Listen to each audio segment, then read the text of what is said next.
This is the Asia Area Report of the Church of Jesus Christ of Latter-day Saints, April 2026. Coming up, the Asia area welcomes visits from global church leaders and the internationally renowned Brigham Young University Ballroom Dance Company. A provincial heart centre is donated. The first church education fair is held, and giving machines are launched in Southeast Asia. But first, groundbreaking takes place for the Singapore Temple.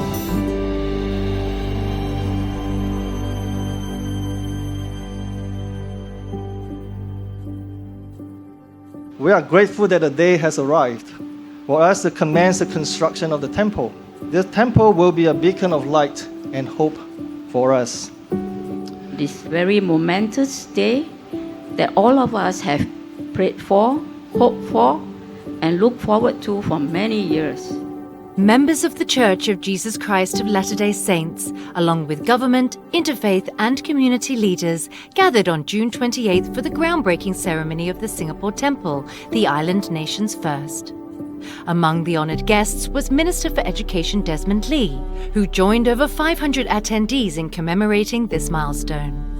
Elder Kelly R. Johnson of the Asia Area Presidency presided and offered the dedicatory prayer. Since its establishment in 1968, the church in Singapore has grown to more than 3,000 members.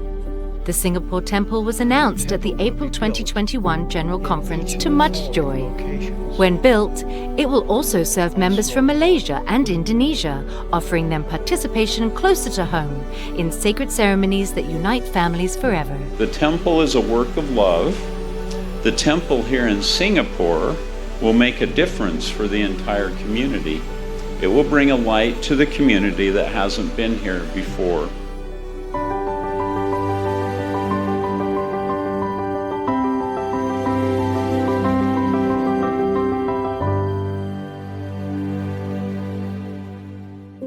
Elder Quentin L. Cook's February visit to the Asia area brought a renewal of love and wisdom to the saints he ministered to in Cambodia, Malaysia and Taiwan. In Phnom Penh, he shared Cambodian members' excitement for their upcoming temple and pronounced the blessings of heaven upon them and their families. Elder Cook was especially touched by the large choir of young single adults who sang at a members' conference. They were part of the 17,000 members of the church in Cambodia, which celebrated its 30th anniversary in 2024. They looked good and they felt good. And I had this feeling that while it has a history of not as long as some of the other areas, that the future is very bright. I came away with feelings that marvelous things were going to happen there, and I can hardly wait to see the temple be finished. Elder and Sister Cook next traveled to Taiwan and Malaysia, where they ministered to members and missionaries, grounding them on simple principles of building Zion, being an example, and focusing on temple principles and covenants. I see in the people I met with a commitment to the gospel of Jesus Christ, and that's what I'm most pleased about. On May 29th, President Susan H. Porter from the Primary General Presidency visited the National Pediatric Hospital and National Maternal and Child Health Center in Phnom Penh, Cambodia. President Porter toured the institutions and saw the impact of the church's support. Visiting those hospitals was a profound experience. We could feel their sincere gratitude for the help of the church because of our love for God and His children. We have different religions, but we have the same goal, is to help the people in need. As part of the primary's initiative to organize annual service projects, President Porter brought a special delivery for 200 patients in the hospital from local primary children. I want to help them feel good in the hospital, like they feel at home.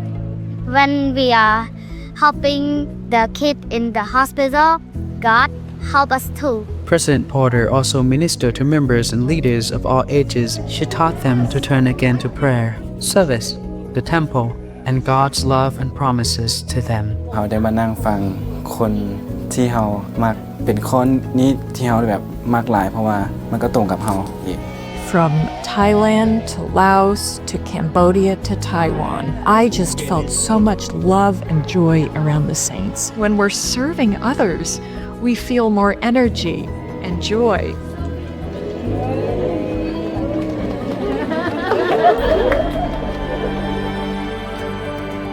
Relief Society General President Camille N. Johnson visited the South Asian nation of Sri Lanka in late May to witness how funding from the church is helping support women and children in need. President Johnson's ministry included tours of local nutrition and education initiatives led by UNICEF. Since 2013, the church has supported UNICEF's work. Church funding has helped UNICEF train more than 2,600 health workers to prevent and treat malnutrition in children. President Johnson visited a clinic, a hospital, a primary school, and preschools to see firsthand the resources available for mothers and their children. This work is a significant component of the Church's broad and sustained efforts to uplift women and children worldwide. I feel so blessed to call you my Relief Society sisters. President Johnson, who leads the Church's nearly 8 million women, then continued her journey to see how the global initiative on women and children is working. With thousands of children screened and nutrition improving, she saw women eagerly being trained and sharing it with other women in their community. It is the heart and the essence of what we do in Relief Society. This program itself a lot, especially for the mothers. In Nepal, President Johnson met humanitarian organizations the church collaborates with and visited members of the country's only branch.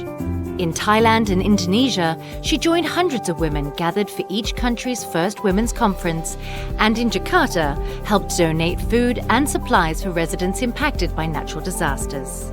I realized more than before how important the women's role in the church is. Thank you. I received a confirmation that we all can be a conduit for which the Lord can provide the relief for other people. President Johnson also met with Indonesian faith and government leaders to discuss efforts to improve childhood nutrition. We found the most vulnerable to know that we were there where those mothers don't have access to resources and education, and providing them with both of those things. And our members should know that the sacrifices they're making to contribute to bless the lives of their brothers and sisters all over the world, they're finding their way to the most vulnerable.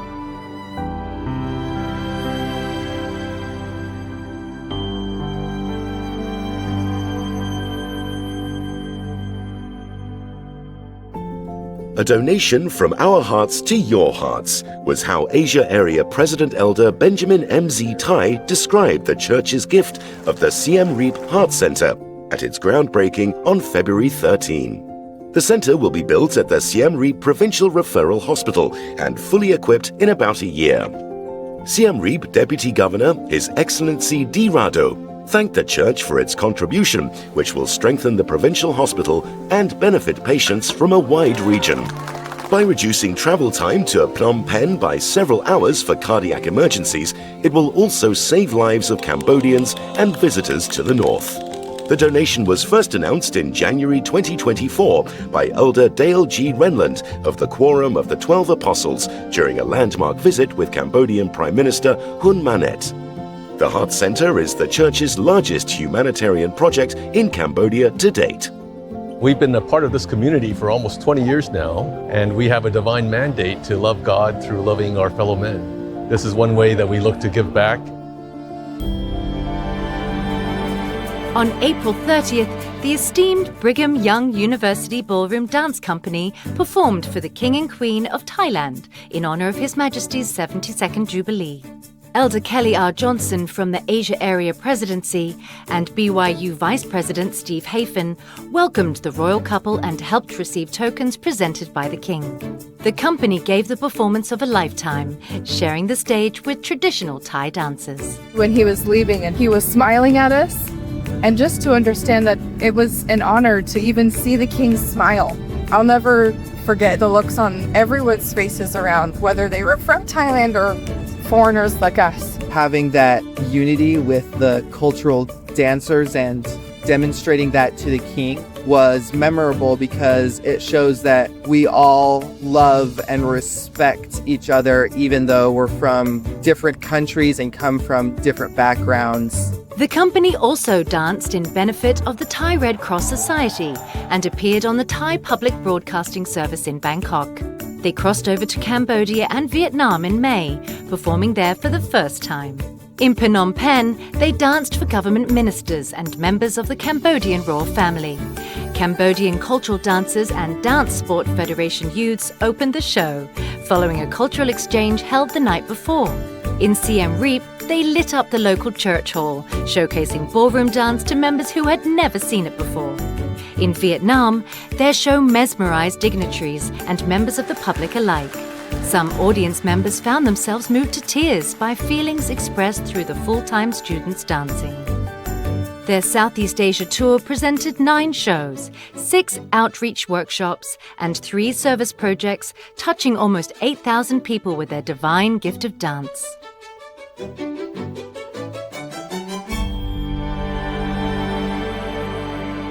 From October 17 to November 1st, the church held its first Asia Area Education Fair.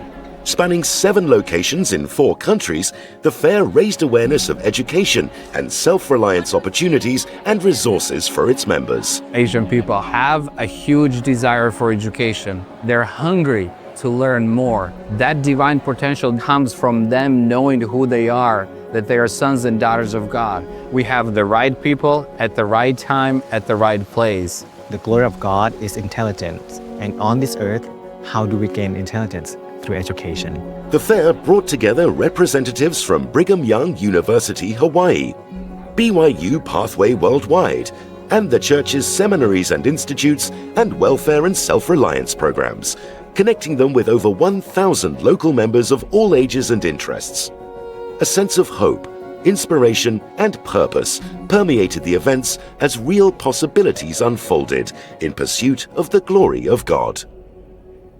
The church have invested a lot in education. It will change generation and generations to a better life. I see the Lord's hands because He can give education to people. At this time, it's probably the most important time.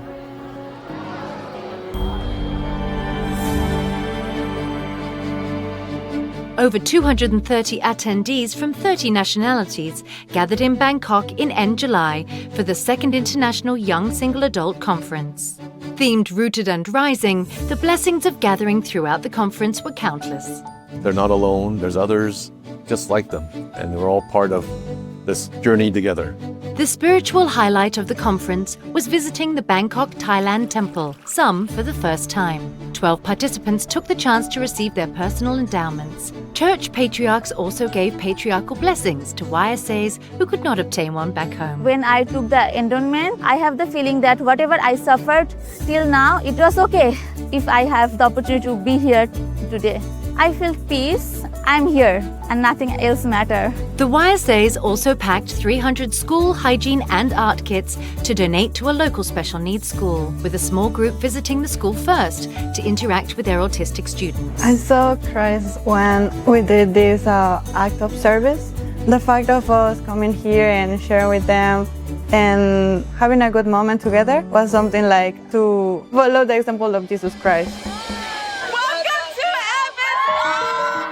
Overlapping in Thailand, the International for the Strength of Youth Conference drew almost 140 youths from 15 nationalities, many being repeat participants. FSY, organized by the church, aims to spiritually strengthen and empower young members aged 14 to 18 through a transformative 5-day event.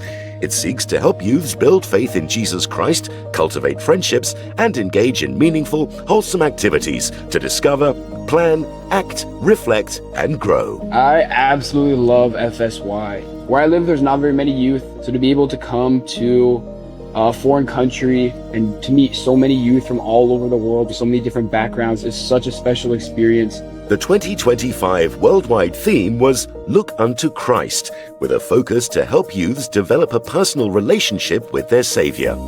At the conference, youths also learned the importance of temples, how to prepare for a mission, receive personal revelation, ask gospel questions, and know where to find answers.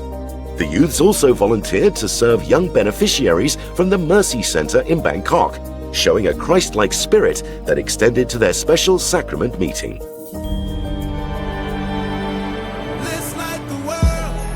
As the first Southeast Asian city to welcome the Light the World giving machine, Bangkok showed how generosity can shine as brightly as its skyline. Sponsored by the Church of Jesus Christ of Latter-day Saints, the red vending machines revolutionized charitable giving. They were launched at Siam Paragon's new Nextopia attraction by local community and faith leaders and ran for a month from November 29. เป็นวิถีใหม่ในการให้ด้วยที่ว่าคนให้เนี่ยสามารถที่จะเลือกแล้วก็จิ้มแล้วจิ้มอีกแล้วตอนจบก็บริจาคไปหลายกล่องมากแล้วก็รู้สึกมีความสุขมากค่ะ Beneficiary charities determined their needed items and donors could select these and immediately know how their money would be used to help. 100% of donations would go to all 4 participating charities. ในห้างที่มันยุ่งมีคนเยอะๆนะครับอย่างน้อยๆเรามีมุมนึงที่อุทิศไว้สำหรับการให้ที่ช่วยให้ครอบครัวมีส่วนร่วมมากขึ้นการที่เขาได้มาสัมผัสมันทำให้เขาตื่นเต้นกับการให้มากขึ้นครับ Light the World giving machines in the Asia area were first launched in Hong Kong for Christmas 2024. Nearly 3,000 donors contributed over 270,000 Hong Kong dollars during the campaign at Newtown Plaza. The church ensured 100% of all donations went to the 5 participating local charities. Beyond financial support, the campaign enhanced public awareness of the featured charities. It also fostered collaboration among them as they shared resources to meet new objectives. Building on its debut success, the giving machine returned to Hong Kong on November 26, continuing its innovative approach to fundraising through the interactive vending machines. They were located at Yoho Mall till December 29, with an increase to 6 beneficiary organizations. Around the world at this wonderful season, we're inviting everyone to light the world. And I promise you this, the world is looking for light. The world wants light. And these fantastic partners and friends are just the beginning of light. That one candle will become millions as you contribute. As before, the public could purchase items requested by the organizations, making the act of giving more personal, transparent, and engaging.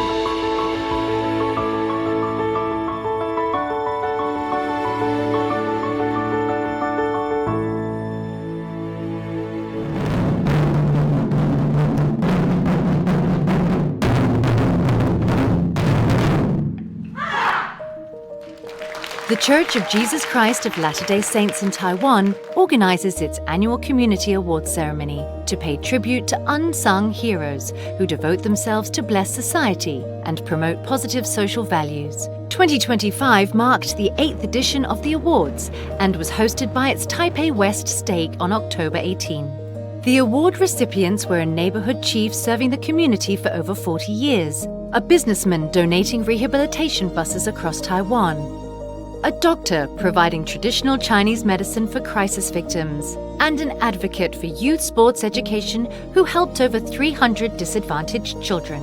Recipients were honored in the program and shared their stories and motivations. Some accounts moved audience members to tears. 我们不断的每年在办这些活动呢，目的也是希望借由他们的善行，让更多人看见，然后能够引起更多人的追随，让这个社会呢有更多的善的循环。On December 6, Singapore members of the Church of Jesus Christ of Latter-day Saints gathered at the West Coast Community Centre to participate in an interfaith service project with the People's Association and local charity Rahmatan Lil Alamin Foundation. This was the church's 6th collaboration with the Muslim Foundation in their Blessings for All initiative.